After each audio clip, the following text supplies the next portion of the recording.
we're going to think about the resurrection for a little while. And today, I want you to think about how we make Easter work. Now, it might sound like an odd way to start, but it's quite often possible to know something and it not really have an impact on your life. And actually, the BBC have nicked my idea. So if you go onto the BBC's website today, you can actually go to an article which says why Easter's message of hope is useful to us all. That is rubbish. It talks about rolling eggs downhill. Who wants to roll eggs downhill? I don't. It talks about hot cross buns. I'm more into hot cross buns. But it doesn't really give you... Its title promises a lot more than it delivers. If anything, it makes Easter more boring for you, if you go and read that article. And hopefully, I don't want to make Easter more boring for you today. I want to make it more exciting, especially you guys down the front. So, what I'm going to do to start with is I'm going to talk about fear. At various times in our life, we all experience fear. That moment when something normal and everyday gets transformed into that feeling of you want to run or you want to fight. And what can make fear worse is when you can't get away from the thing that you're afraid of. If you can't get away, then it's just much, much worse.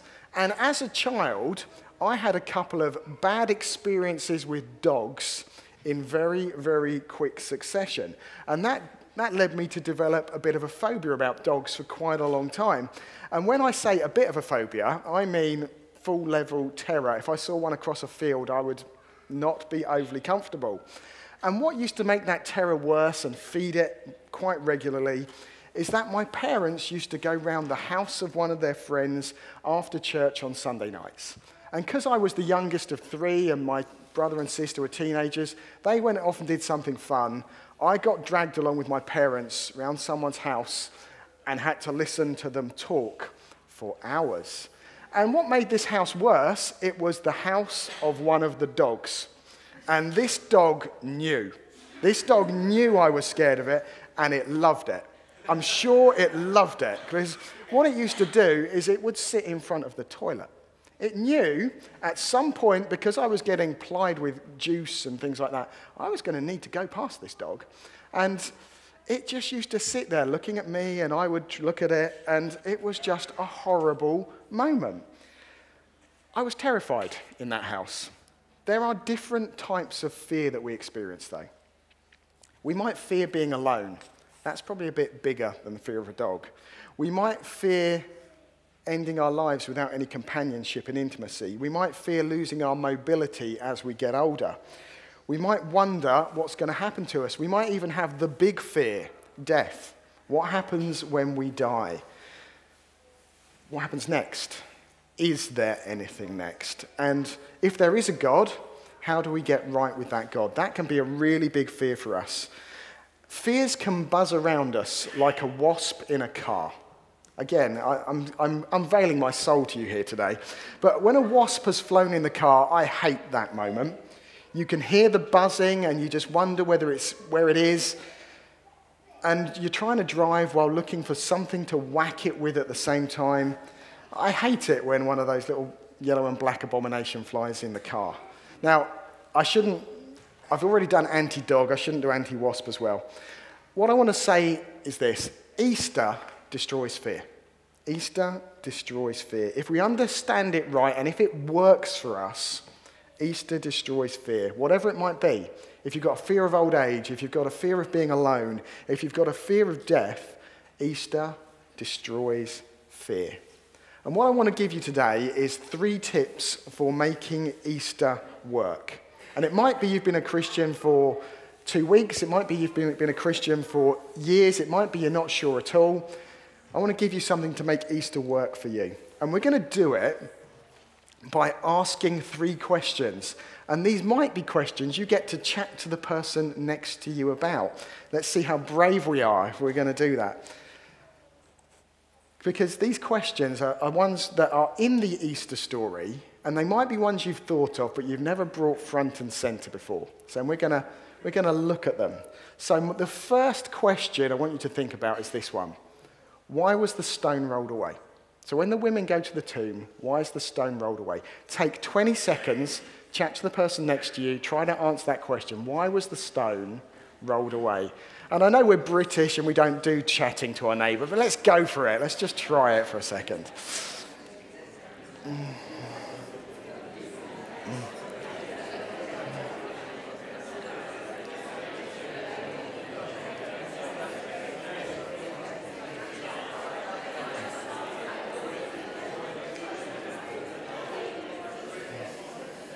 Okay, it sounds like you're lulling back. I've lost the room now. Okay. There was much more debate in that question than I thought there was going to be. Okay. So, as I see it, that question on the board, on the screen up there, there's kind of two reasons that you can probably think of. Who thought it was so Jesus can get out? Who thought that as an answer? Yeah, there's a few of you. Who thought it was so that the women could get in? Who just doesn't like putting their hand up? Okay. Right. Well, we're going to kind of investigate that question. So, if you have a Bible open, go up to the top of Luke 24. It's just above what was read for us. And look at verses 1 to 3. Because what we have there is the women who've been following Jesus while he was alive. They're going to the tomb. They're going with spices. They want to anoint his body with one last act of devotion because Jesus has meant so much to them. They don't expect him to be coming back. They're going to make a body smell nice. And the other Gospels, they fill in some of the details for us. So as these women are going to the tomb, their conversation is remarkably practical. They know where the tomb is. They know there's a huge stone blocking the entrance. And so they're asking each other, who's going to move the stone out the way? Who's going to move the stone out the way for us? And when they get there, as they look up, there's a shock. The stone is already rolled away. And that's what they see to start with. And they're thinking, why is the stone gone? And maybe, I don't know how you answered that question I got you to look at a minute ago. Maybe you did answer it, the stone was rolled away so Jesus could get out. But actually, it wasn't rolled away so Jesus could get out. It was rolled away so they could get in and see that his body wasn't there anymore. If we look at the other Easter accounts and we see what Jesus can do after he's risen from the dead, he can get into locked rooms at will. Getting past a stone wasn't an issue for him. It wasn't that he rose from the dead, moved the stone out of the way, and just didn't shut the door behind him because he was born in a barn. I liked that joke. I worked a long time on that. It wasn't for that reason. The tomb was open so people could go in and see that he wasn't there anymore. Jesus coming back to life is different from every other person in the Bible who comes back to life. So when Lazarus, Jesus' friend, was raised from the dead, if you know that story, Jesus had to tell people, get the stone out of the way, because he's not going to be able to do that. Get the grave clothes off him, because he's going to need help with that. But when Jesus is resurrected, it's different. If you've seen the film The Passion of the Christ, there's something at the end where they have a little glimmer of the resurrection, which kind of shows it quite well. Because you get a glimpse of Jesus' body, and then it's as if he goes through the grave clothes and appears in the tomb. That's hinted at in John's account of the Gospels. Jesus has not just resuscitated, something remarkable has happened to him. So when Lazarus and other people come back to life in the Bible, it's as if for a little while, death dropped them and then would later on again catch them. Death would get them again. But when Jesus is resurrected, it's as if he breaks death's hands. There's something remarkably different about that. So what does this say? What does the tomb being open so his followers would know he rose physically actually say to us? Well, it says Jesus really, really, really did come back to life. It's not one of these, he kind of spiritually came back to life, or his disciples wanted him to come back to life so they convinced themselves.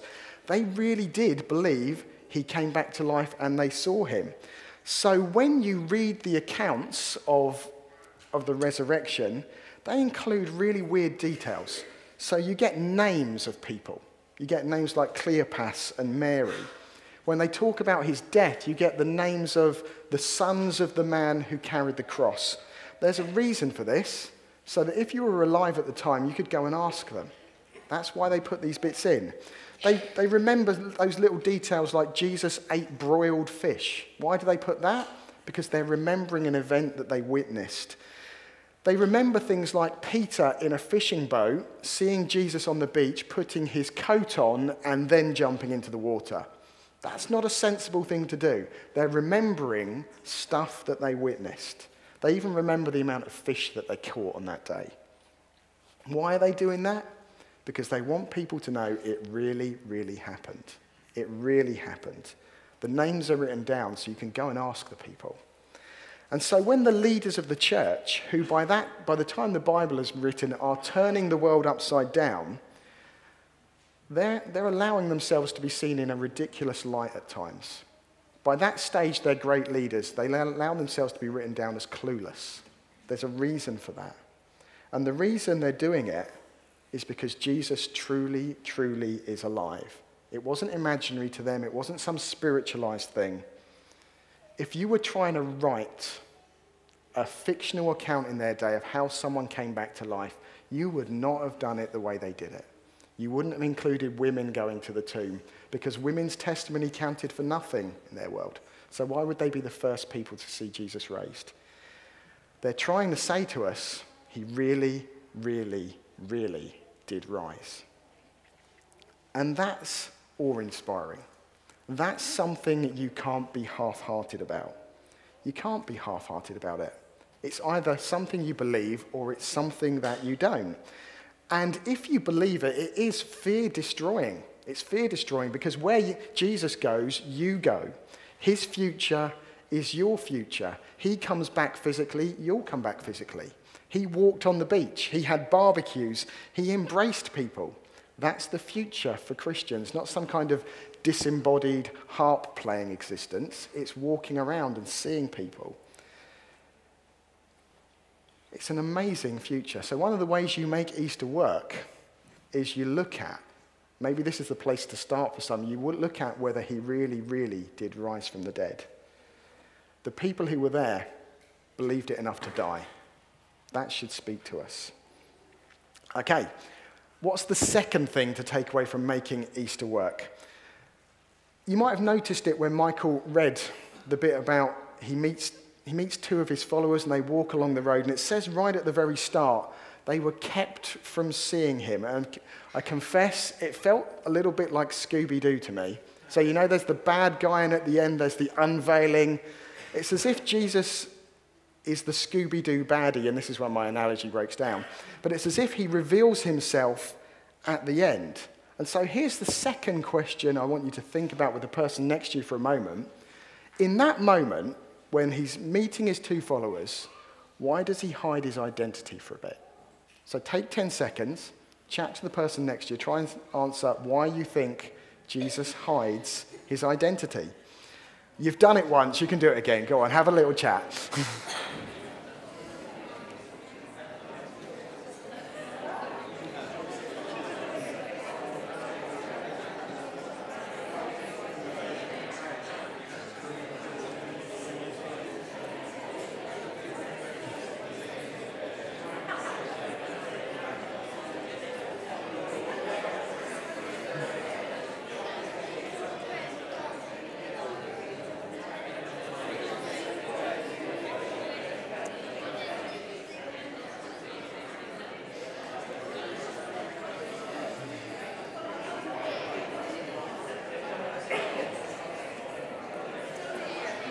Okay, let's bring it back again. So anyone prepared to hazard a guess at an answer for that? Why do we think Jesus hid his identity? Go on, Leon. So, what happens if he does something that he's done already and they might remember it, and then it opens their eyes? So Okay. we can talk to them without them knowing, and then he does something they remember, it makes more sense. Okay, so he could do something so he could remember them. Okay, brilliant. Any other answers people prepared? Put my teeth back in. Any other thoughts? There was lots of talking. Was it just about coffee? So they would believe without seeing. So they would believe without seeing. Good answers. Probably better than mine. Okay. I'm going to give you something that I think it was. Why doesn't Jesus say right at the very start of the walk, it's me? They could have avoided a 14-mile walk. I mean, I would be up for avoiding a 14-mile walk. I think it's to teach us something.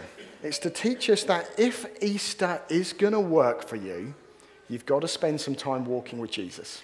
You've got to walk with him. So when we meet this man Cleopas and the other disciple, what do we know that they've heard so far? Well, they've heard all of the details of the day. They have heard how the women went to the tomb and they found just grave clothes. They've heard how these women met with an angel who said Jesus is alive. They've had first-hand testimony that two of their friends ran to the tomb and found it exactly as the women said. And yet, what it says about them is their faces are downcast. They know all of the facts and they are completely miserable. Completely miserable. They've heard that there's a possibility Jesus is alive, and they don't have a scrap of joy in them. They don't even have excited confusion. They're talking about it, but nothing seems to be bringing any joy to them. They don't really think it's true. They're downcast and they're joyless. What does that teach us? Well, it teaches us that knowing Christianity is built on the foundation that Jesus was physically raised from the dead is not enough. You can know the facts and it not make a single bit of difference to your face. You have to walk with him. You have to walk with him. And if he is raised, here's the really good thing. You can walk with him. And it was the walk that made Easter work for these two disciples. So how did a walk change them? How did a walk make it work? Well, if you walk with someone and not just walk next to them in silence, if you walk next to someone and you talk with them, you get to know them, they get to know you, you get to know the real them, they get to know the real you. It's a moment-by-moment experience. And that's what you need with God if Easter is going to work. A moment-by-moment experience. Not for just 1 hour a week on a Sunday. Not that kind of experience. You need to walk with him. If you don't do the walking with him thing, you can fake Christian experience. You can come along to church with your Sunday face on. You can sing the songs, but you can go home and you can be in verse 17. You can be downcast the whole time. It doesn't work. But if you're walking with someone, you're in their presence all of the time, and it changes you. It changes you. It makes you accountable to that person. If you're walking and talking with someone, you're accountable to them. And so, to illustrate this, a preacher tells the story of a man he counseled who was talking about how he'd had an affair. And on one occasion, his wife had gone away, and he moved his mistress in for the weekend. And what he confessed to was this. One of the things he had to do is he had to turn around every single picture of her because he couldn't bear the thought that even her pictures could see the other woman in his house. He still felt her presence even though she wasn't there. When you walk with God, it makes you accountable like that because he is there. He is there. And if you get it right, and you shouldn't have a sense of fear like the man who's having an affair. You should be wanting to please him because you don't want to let him down. So walking with Jesus is a really important thing to do. It makes you accountable, but actually the way it mostly works is when you walk with Jesus, you grow to be like him, slowly and gradually. It's slow growth. You might not even notice it, but you grow slowly.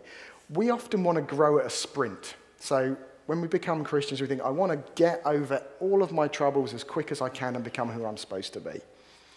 Actually, we grow slowly. I mean, just a show of hands in the room. Has anyone ever said to you, let's go for a run together and talk. Anyone ever said that? Some people have said that to me. Anyone who says that is just crazy. In my experience, you can run or you can talk. You can't do both at the same time. If someone says to me, let's go for a run and talk, they might be talking. I will be struggling just to keep breathing. You can run or you talk. What we see in this walk that Jesus has with his two friends is slow, gradual growth. He takes the Bible and he explains to them everything it says about him. He talks about how it talks about him, the whole thing. It's not a morality story, it's about Jesus. And by the end of their walk, when they reflect on it, they now say, our hearts burned within us as he talked to us. If they hadn't had that walk, their hearts wouldn't have been burning by the end of it. If he had just come to them and said, ta-da, it's me, they wouldn't have had that walk which changed everything. By the end of the walk, they've moved from being people with a downcast face to being people who are transformed. And the lesson we learn from that is if you want Easter to work, you need to walk with Jesus. You need to walk with him. That means a decision to spend every day doing something with him. Reading his word, praying to him. You need to see how the whole Bible is about him. He explains it. He explains what it means. And that's how it makes a difference to you. One last question to help make Easter work for you. So, what you notice at the end of the bit that Michael read for us is that Jesus appears to his disciples and they think he's a ghost and he says, touch me. So he lets them touch him. But when he appears to Mary in the garden and she grabs him, he says something really, really strange. He says, don't hold on to me, for I have not yet ascended to my Father. It's as if he's saying, don't hold on to me now, hold on to me when I've ascended. What's he saying? So for a minute, or a few seconds, just chat to each other about why you think Jesus lets some people touch him, but he doesn't let Mary. Why does he say to Mary, don't hold on to me? So 20 seconds, go and have a chat.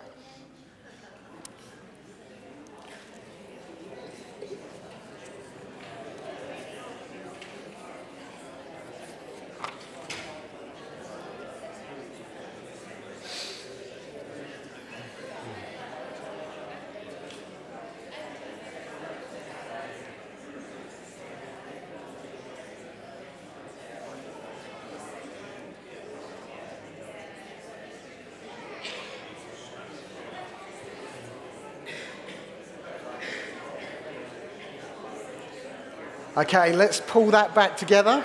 This is probably the most difficult question of them all. So, has anyone got an answer for that one? Yeah, go on, Leon. Because, like, Mary might know that he's not a ghost, but the disciples think that he is a ghost, so he's telling them to touch him to know that he isn't a ghost, whilst Mary already knows. Okay, yeah, that's definitely a really big part of it. So the disciples thought he was a ghost when he appeared to them. He's saying no. Yeah, brilliant. That's definitely half of it. Fantastic. Does anyone know why he says to Mary, don't hold on to me? Anyone got an answer for that one? Yeah, what do you reckon? Because she believes he's there. Yeah, that's a really good answer. Shall I tell you what I think it is? I think that's a part of it for certain, but something else as well is going on here. So, like Leon said, and spotted brilliantly, the disciples think Jesus is a ghost, so he says, touch me, so that they know he's not. And then he eats some fish, because eating fish is apparently one of the ways you prove you're not a ghost. But with Mary outside the tomb, he says, don't hold on to me, for I have not yet ascended to my Father. That's a really weird thing to say when you start to pull it apart. Don't hold on to me because I've not gone yet. It just doesn't seem to make sense. Because you might think, okay, when he returns to his Father, she can't hold on to him. He'll be gone. This is almost her only chance to grab him and hold on. So what's going on? Well, let's put ourselves in Mary's shoes. She thought she'd lost Jesus. She thought she'd lost him forever. And she thought she was never, ever going to get him back. And now he's there, and he's in front of her. And my guess is this: she never, ever wants to let go of him again. She wants to have him. She wants to keep him. So she wants to grab him, and she wants to hold on with all of her strength. And it seems like Jesus is saying to her, you can't have me the way you want me until I go back to heaven. It sounds the opposite of how it should work, but it is how it works. Once Jesus returns to heaven, he pours out his Spirit, and every single one of his followers can have him at the same time. And so one of the ways we know that the early church felt that they had Jesus is how they treat his tomb. Because if you visit Jerusalem, you can go on tours of the history of the city. And for a price, guides will take you around all of these famous places, and they will take you to Jesus' tomb. And not wishing to destroy any cherished holiday memories here, but they're taking you to the best guess, because no one knows where it is. No one knows. The early church did not think it was important to remember where Jesus' tomb was. And there's a really good reason for that. The first followers of Jesus did not think it important to remember where his body had been because they had him in their lives. They experienced him. They walked with him. And so the tomb, well, that was just irrelevant to them. So they forgot where it was. I think some of us know how this works. It's the experience parents have with their children's bedroom. When your children live with you and you look in their room and you see a chaos of socks and Lego and food and cups, not wanting to make anyone embarrassed, you think to yourself, oh, they drive me mad. I tidied this yesterday and it's already in a mess. And you go in there and you try and coax them into lifting a finger, but you invariably do it all yourself. When they go to university, it feels a bit different. Suddenly, it's their room, and it's full of memories of them.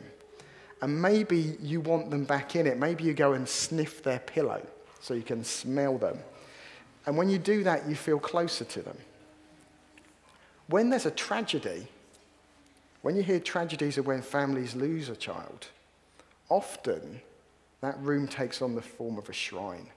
If there's a shoe on the floor that child left there, they leave that shoe there because it might be the last thing that they touched. And that room becomes a connection to the person. Their books and their posters and their music become so much more important to you.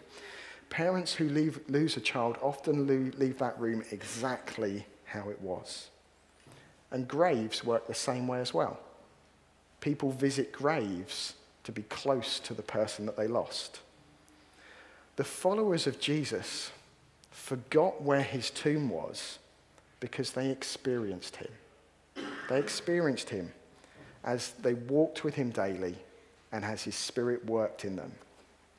So if you want to make Easter work, here's a top tip. You have to realize you can experience Jesus. He's not just a person in a book. He's not just an inspirational figure. He's not just someone you look to save you. He can make your heart burn within you as you walk with him. But for Easter to work, those three questions that we've thought about today, you have to be able to answer them.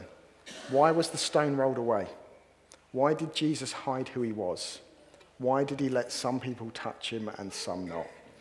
And the answers are, so we could know that he really, really did rise, so that we can have his presence in our lives, and so we can walk with him every day. You want Easter to work for you. Begin there. Begin with one of those questions. If you're right at the beginning, you might need to look at the question of, what did Jesus really rise? If you're already a Christian, you need to work on the question, do I walk with him every day? And maybe then you'll experience him every day as well. Let's pray.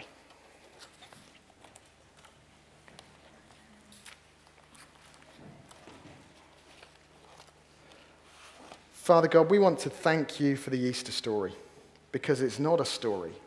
It's remembering something that happened in history.